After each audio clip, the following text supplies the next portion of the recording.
A lot of times they're right. They do need a facelift. Have you ever gotten like an odd request? Well, I just want his nose to look like this. And she pulls out a picture, and it's his brother. I think she had a thing for the brother. Whoa!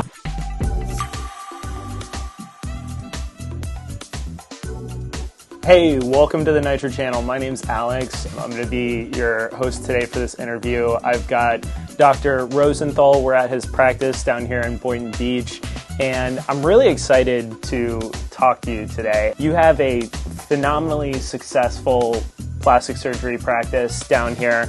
Let's just start out on plastic surgery and tell me how you got into the space. Tell me a little bit about your origin and what got you involved in plastic surgery specifically. Thanks, Alex. Really nice to sit down and have the conversation. I've known you a long time, this is our first time meeting in person. Yeah. But yeah, I came in pretty early when Nitro was being founded. I think I saw some of the brilliance that was there for this platform for Nitro. But yeah, as a start, how did I get started in plastic surgery? I was going to be an orthopedic surgeon. Yeah. So when I was an undergrad, I went to Duke University undergraduate.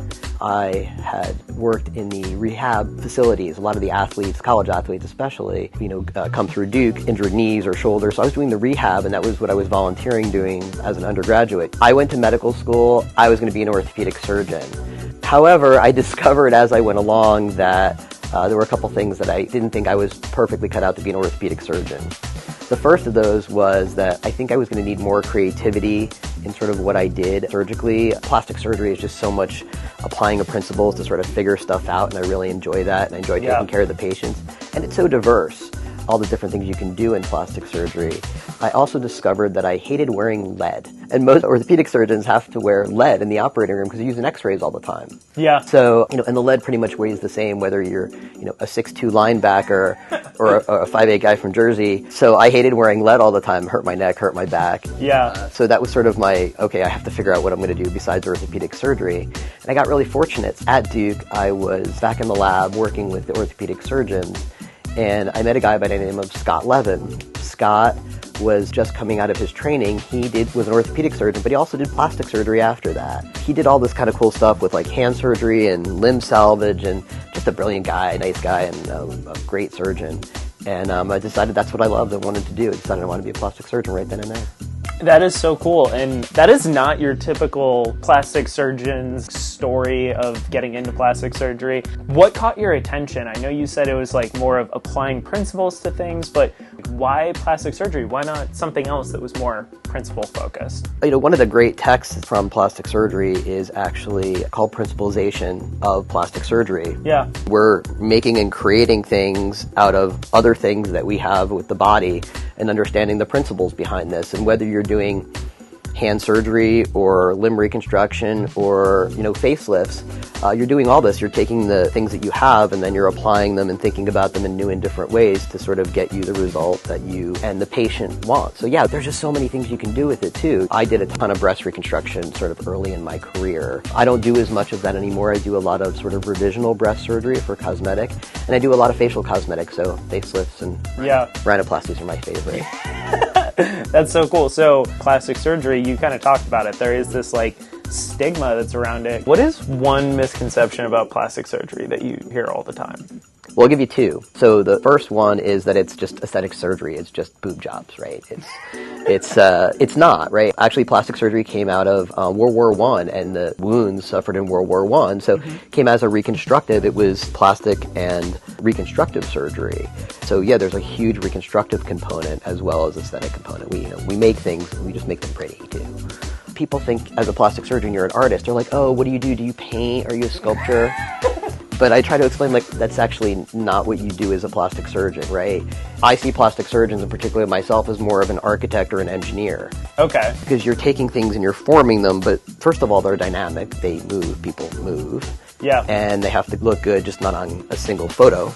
They have to look good in motion, right? Yeah. And they have to look natural. And people start to look kind of weird in plastic surgery. Most of the time, it's not taking the motion into account. The other secret is the word plastic. People are like, well, when do you use the plastic in plastic surgery? It's not. We don't use plastic. Even the breast implants are not plastic. It actually comes from the Greek plastikos, which means to mold or to form, which was, again, going back to that World War I story, which was how do you reform what's there to heal a wound and fix things. But that's modern plastic surgery. But old plastic surgery comes back from many, many eons ago, back to ancient India and all sorts of interesting things on how to mold or form. So plastic surgery does not use plastic. Yeah, there were no boob jobs in World War I can imagine. Personally, I've never really thought too much into this space, but earlier you said rhinoplasties. Is that your nose? No, it's nose job. Yeah, so that's your favorite. Talk to me more about, like, why is that your favorite? What's so interesting about it to you? Oh, there's a couple things. I mean, first of all, it's, who taught you, who trained you, and, sometimes whose knee you learned at. So some of my greatest mentors were rhinoplasty surgeons, so they just made it fun and interesting and great. Yeah. But it's also, there's kind of two types of plastic surgery. There's restorative plastic surgery, right, okay, where you're bringing something back to what it once was. And, that can be in an injury, it can be, fixing that. In breast cancer, it can be, making a new breast for that patient. Yeah. But in cosmetics, it can be doing a facelift where the person wants to look younger, look more like they did, 10 or 15 years ago. Then there's transformative plastic surgery, where you're trying to take something that they've never had before and give that to them. And the idea is to do it in a way that particularly cosmetic plastic surgery, aesthetic plastic surgery, is about identity, right? Yeah. You're trying to help that person find and display their identity, and to have them see themselves as they see themselves in their head, and to have other people see them and interact with them as they want to be interacted with. Yeah. And whether that is, and rhinoplasty, I think, is the most classic example of that. I mean, there are a lot of other examples as well, but for me, rhinoplasty is sort of the king of that. I'm taking somebody who didn't have a nose that ever looked like this before, perhaps. Yeah. And I'm giving them a nose that hopefully is, I always say, the nose you should have been born with. Yeah. Right. And hopefully it'll work better too. Again, it's a functional specialty. Not only going to make it look better, but I'm going to make it work better. So that was one thing that I didn't realize really about plastic surgery, but my sister, she broke her nose multiple times in soccer, right? And she wasn't able to breathe properly when it was broken, and she had to go get a nose job and get that fixed. And I thought that was really interesting. That never really clicked for me, that there's this like restorative aspect to somebody gets burned and they have to get things done to their skin to like make it more resolved. We are down at the beach, right? We are in Florida. Everybody wants to look good at the beach. That can probably play into a lot of the people that you're seeing. I mean, what's the most common thing that you see people come in and like request? I really enjoy the fact that do a lot of different types of plastic surgery. Like I said, I do mostly aesthetic surgery now. So I do a lot of breast surgery, a lot of sort of especially revisional breast surgery, which it has its own sort of reconstructive component to it. Yeah. But the thing I do most these days is sort of facial aesthetics. So facelifts, lasers, whatever sort of tool you need.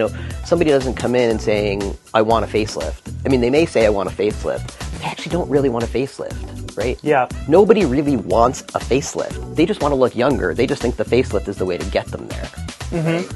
If I told you can have a facelift or not have a facelift look the same way, you'd be like, no facelift, look this, right? Yeah. So yeah, they may be requesting that operation, but the subtext to it is that you're really healing, like, I want to look better, I want to look younger, and then sort of getting into with them to, what are you actually looking for? Because sometimes facelift isn't the right answer. Sometimes it's fillers or Botox or lasers. Yeah, that's really interesting. So a lot of people come in and they say, hey, I want a facelift, and you almost have to like do discovery of just like, hey, what? A lot of times they're right. They do need a facelift. But it's really about taking a step back and sort of actively listening. Like, what do you really want, right? What are you looking for? Don't tell me like specific. The procedure, yeah. Don't tell me the procedure. Tell me when you look, what do you see? And actually, funny, one of the most common things that happens is they go, oh no, doc, I want to know what you see. You're the expert. I am not the expert yet on your face. You are the expert on your face. Right? Yeah. What do you think about your face and how do you want it to look? So that's the type of thing you have to talk to, patients about and really get at their goals, because, goals and expectations are sort of how to get happy patients. And at the end of the day, I'm here to make people happy. The definition of a good result is meeting or exceeding people's expectations. Yeah. One thing that I'm so curious about, I mean, you are a very successful plastic surgeon. You are very involved in all of these societies. You have a very broad network. You have a successful practice, all of those things. I mean, on the Nitro channel, we do have some people that are listening that are very successful and they find our content interesting. But these interviews with doctors, what advice would you give yourself to somebody that is fresh out of med school or in their residency or something like that? How has being involved in these societies really changed the layout of your career? So the traditional way that you help in function at a high level in medicine is you took care of patients, right? And you taught and you did research. So that was always called the triumvirate or the triple threat, right? You did those three things, especially your professors in residency and medical school. So you have to do more than one thing is really what that meant to me. And I'm a private practice plastic surgeon right now. Yeah. There's some opportunities to do research, but there's less opportunity to do teaching. So for me, getting involved in organized plastic surgery was the thing that really helped me, because what are you really trying to do? We love helping our individual patients. It means a lot to me. I mean, I have letters from my patients that are the best thing they can do is bring me a thank you letter. Well, maybe the second best after bringing me cookies, but they're pretty close. Yeah, sometimes we get so overrun with sweets, it gets ridiculous. The good news is I always tell everybody, like, everybody else can eat it, but I can't because I'm the only person in the office who can do liposuction. So I can't do my own liposuction, so you eat the cookies. Maybe that's why the letters mean more. So organized surgery. Love taking care of individual patients, but how do you take care of more than one person at a time, right? Yeah. And if you think about it, research, you create volumes of research that other people can use, or you take the things you've learned and done and you teach with them, right? So for me, that's what organized plastic surgery does. I'm helping colleagues, and hopefully in the same way that I'm helping colleagues, I'm helping them help their patients. One of the things I'm super involved in is what's called patient advocacy. Yeah. Which is really about regulatory things and legislation. I'm actually a political science major. Yeah, you mentioned. Yeah, and I never thought I'd have a chance to use that again, but your skills sort of show up in different ways, and this became an opportunity for me to use this. So for American Society of Plastic Surgery, we go to D.C. every year, and we advocate for things that are important to patients. One of the things we're working on now is the Women's Healthcare Rights Act modernization. So that was passed in 1998. And what it did was it actually made insurance companies cover breast reconstruction as part of insurance. And believe it or not, it wasn't covered before then. It was considered not medically necessary. Yeah, it was considered not medically necessary by many insurance companies. And this was a federal mandate that you actually cover this. Well, over the years, it's become more and more difficult to get insurance companies to cover some of this. The techniques have changed. It's been 27 years since that law was passed. Yeah. We have new techniques, we have new options. It wasn't even an option to get a lumpectomy at that point, where instead of having a mastectomy, you just remove the area of the cancer. And so a smaller operation, right? But sometimes they still need reconstructive surgery, or sometimes surgery on the other side to balance. So one of the things, we went to DC and we're working on getting update to this law passed. Yeah. Sounds like a no-brainer, but this is DC. So, we have to work on actually trying to get this passed. And the goal is help plastic surgeons to be able to do this in their practices and obviously help their patients. So that makes me feel good that I can help contribute to this type of stuff. And I really like doing it. I don't know why, I just do. Yeah, and I'm sure that is the goal, because you can only help so many people operating a practice, but if you can get your techniques out there and everything, everybody's practice can help people the way that you do. But hopefully this isn't specific to me, right? You're doing the same thing. That's why you're here in my office today, right? Because you're giving me an opportunity to talk about this stuff to other docs and residents and medical students. Yeah. And, you have a great product that's helped me run my business and take care and be able to take better care of patients. So you're doing the same thing, just in a different way. One thing that I do want to talk about, you have so much depth to you as a person outside of plastic surgery and like medicine and everything like that. I mean, you were involved with ModMed. You're so tech savvy. How did you get involved in software? When I was a kid, I used to like computers and play with them. And I'm really going to date myself aside from the white hair. My computer of choice was the Radio Shack TRS-80s, which has, way less memory than my watch does. But, I got interested in it when I was a kid, and then it kind of went to sleep for a while. But it must still be in my blood, because I've got, of my 4 boys, 2 of them actually are engineers. One works for NVIDIA. Really? And the other one works for Johns Hopkins as a computer scientist. So it's clearly in the blood somehow. But actually I kind of fell into it by accident. So a friend of mine who was also a plastic surgeon, brilliant guy, He's out in California now. He had started working for ModMed when it was a true startup. There were only a few people there. We were talking about maybe going into practice together here, and he was actually leaving ModMed just to move to the West Coast. This was before people worked remotely. Yeah. This was 15, 16 years ago. Yeah. And so he was moving out there and said, you'd be good at this. Would you consider working for ModMed and taking my position there? I was like, I don't know how to do this. Like, I can't write software. But I went to the headquarters, which are nearby in Boca, just down the road. And I met the two co-founders who were Mike Sherling, who's a dermatologist, and Dan Kane, who's a serial entrepreneur, computers guy. And they're just both such fabulous guys. Yeah. They gave me a tour. They took me in for the day. And there were less than 50 people at ModMed at the time. They walked me around and showed me and introduced me, and just so many smart people where it's like a true tech startup. Yeah. And I left there and I'm like, I have to figure out a way to do this and sort of retrain myself in order to code and do some of this stuff and just learn. That's sort of the thing about surgeons, in particular plastic surgeons, which is the way to learn something is see one, do one, teach one. We tend to learn very fast. And the funny part was that's exactly what ModMed put as its philosophy. Rather than take engineers and teach them how to code stuff in medicine, right, and teach an engineer to be a dermatologist or an ENT, what they did was they took docs who were ENTs and dermatologists and plastic surgeons, and they taught us to code and how to learn how to think about software. That's what we did. So then I wrote a significant portion of that content for that. So that's how I sort of got into tech and sort of how this stuff works. Cool. And it was so much fun, and it was a real gift. When I left ModMed because basically my wife made me, and she was like, you have too many jobs, you need to less jobs. And I fought her for a couple years, and I said, I'm fine, and she's like, you have to quit something. So eventually I felt like I'd accomplished what I wanted to at ModMed after about 8 years, and finally gave that up to come back to full-time practice. Yeah, that is so cool. You're very successful. We've talked about a lot of accomplishments. What drives this kind of let me get in there and figure things out attitude towards things? I think it's a big circle, because that's what plastic surgery is. You take problems, even stuff that you do all the time, there's novel problems that present themselves. This is not a cookie cutter situation. Yeah. And so you're just constantly solving problems, and I like doing that, and that's just fun for me. And I think when I was, younger and I was a resident, these things were much more sort of siloed.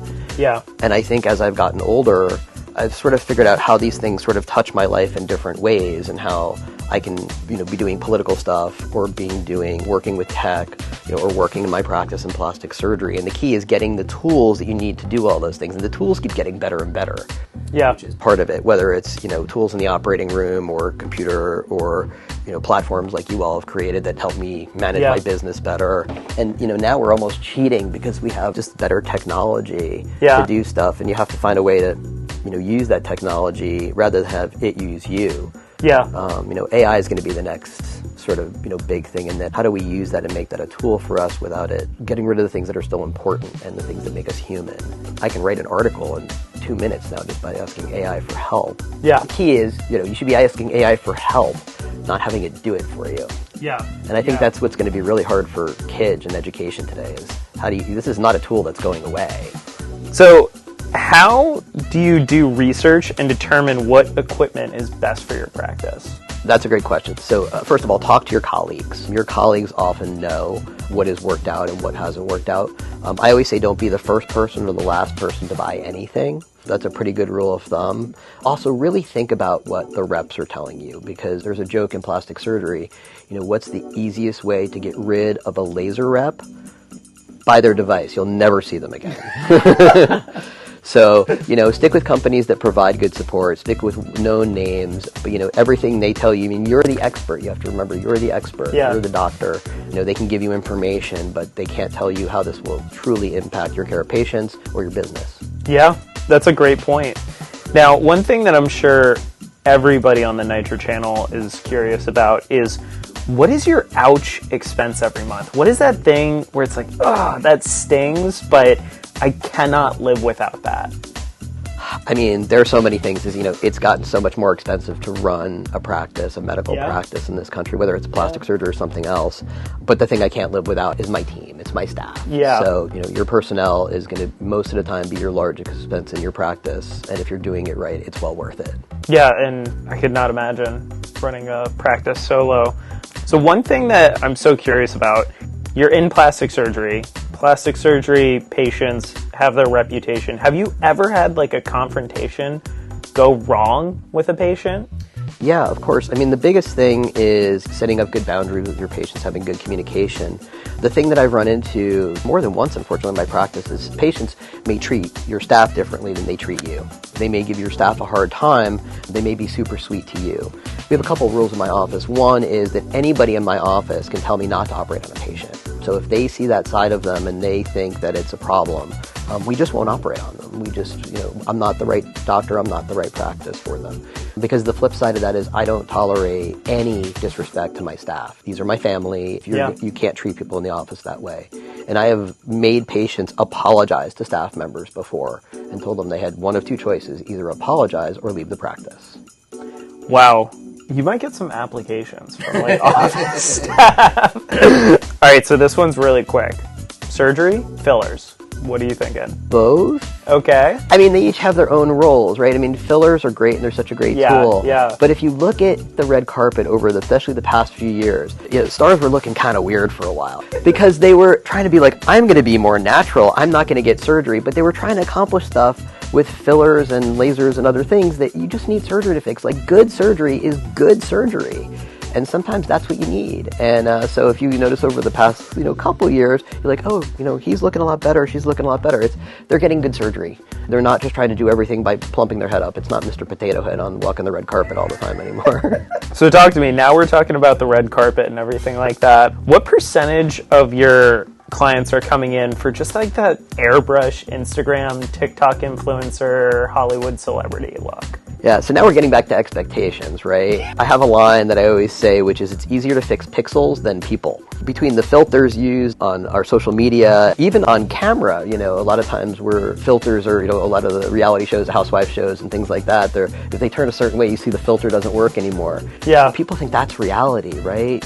And it's not. So the goal is to make you look as best as you can, right? Again, to mold or to form in plastics. We're trying to mold or form what you have.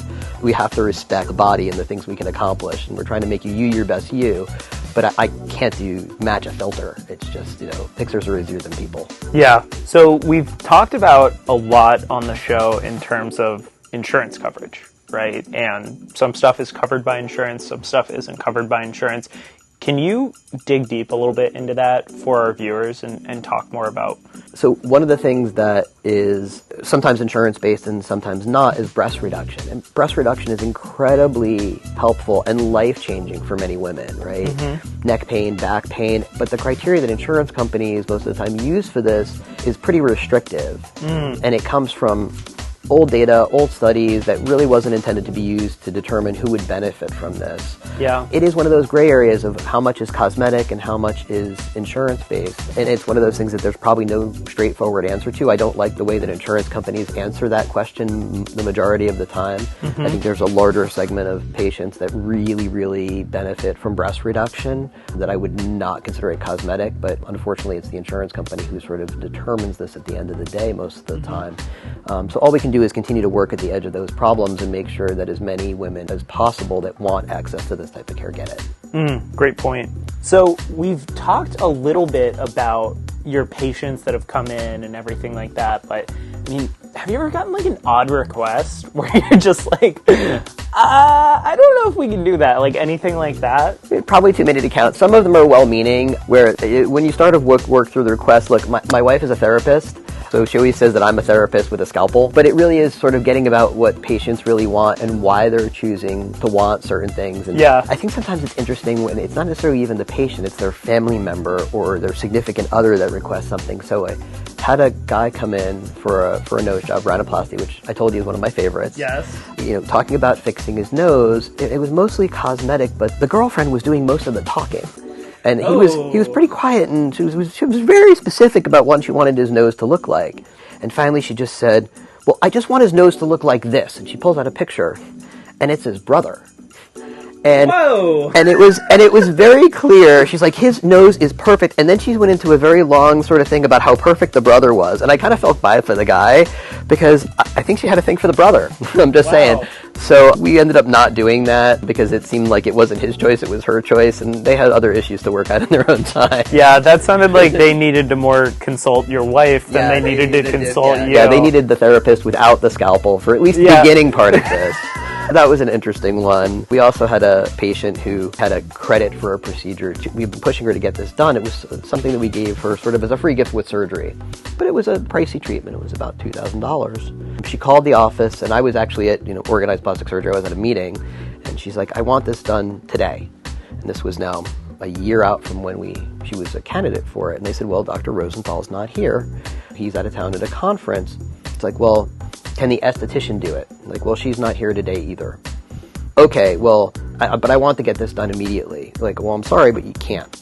So she went actually out to a different place and had this done, and then presented us with the bill for her $2,000 procedure, saying, well, I wanted it done a specific day, and you couldn't do it that day, so I just went and had it done, and here's the bill. Like, that's not how this works. Oh, my goodness. So we have an interesting rule in the office, and I call it my 90-10 or 10-90 rule, which is 10% of your patients, okay, are going to cost you about 90% of your time, energy, aggravation, and nobody's smart enough to find all 10%. But if you find half of that, if I get to 5%, right, you get back 45% of your time and energy.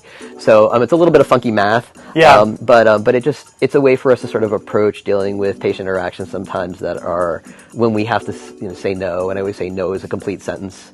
Sometimes, we say it in a kind way, this is not the right practice for you, I don't think this is a good fit. Because at the end of the day, meeting or exceeding their expectations is how I get happy patients, and that's what makes me happy. Yeah. So if I can't make them happy, why are we doing this? Yeah, that is the goal here. That's why we all do. That's why I do what I do. Yeah. The reason why I do it is so that you come and tell me, like, hey, I'm really enjoying this. This has made my life easier. And for you, it's got to be the same thing. It is. I want patients to be happy. As I said earlier, I like thank you notes and cookies. Yeah. I'll credit my wife for this, for me being much better at this now in my career than when I first started. Because trying to figure out what people want and why. And, most people are not irrational. There's some reason, and your job is to sort of get down to why. Yeah. It's a funny story, but I'll give you a breast reduction story for a patient. Patients for breast reduction, one of the most common things is to say, why did you wait so long? Because this is such a great operation for women. Why do you wait until you're older? I had a patient who came in her 80s that wanted a breast reduction, and her breasts had been enlarged a long time and had been, drooping, pendulous.